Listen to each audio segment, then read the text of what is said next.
জাদুকরী উপকারিতা সম্পন্ন জাতীয় ফল কাঁঠাল বা আর্টোকার্পাস হেটারোফিলাস। কাঁঠালের গুরুত্ব ঠিক কতটা তা কি আমরা জানি?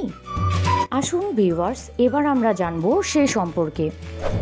Vitamin C, magnesium, potassium, manganese, fibre সহ বিভিন্ন ধরনের ভিটামিন ও খনিজে সমৃদ্ধ কাঁঠাল। কাঁঠালে রয়েছে প্রচুর পরিমাণে অ্যান্টিঅক্সিডেন্ট, যা আমাদের দীর্ঘায়ুতে অবদান রাখে। যারা সবসময় স্ট্রেসে থাকেন তাদের স্ট্রেস কমাতে সাহায্য করে কাঁঠাল। শুধু তাই নয়, পটাশিয়াম ও সোডিয়ামের ঘাটতি পূরণ করে রক্তচাপ নিয়ন্ত্রণে সাহায্য করে এই ফল। এই ফল খেলে ভালো থাকবে আপনার হার্টের স্বাস্থ্য। কাঁঠাল গ্রহণে হৃদরোগ ও উচ্চ রক্তচাপের ঝুঁকি কমায়।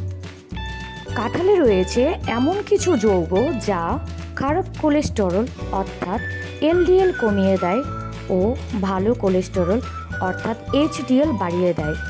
এছাড়াও হাড়ের রোগ অস্টিওপোরোসিস প্রতিরোধ করে। কাঁঠালে থাকা ভিটামিন এ শরীরের জন্য অত্যন্ত গুরুত্বপূর্ণ। তবে ডায়াবেটিস, গর্ভাবস্থা, অপারেশনের পর ও বেশ কিছু ক্ষেত্রে ডাক্তাররা এই ফল অতিরিক্ত খেতে নিরুৎসাহিত করেন। কেমন লাগলো আমাদের আজকের ভিডিওটি অবশ্যই কমেন্টে জানাবেন। যদি ভালো লাগে লাইক, শেয়ার, কমেন্ট দিয়ে পাশে থাকবেন।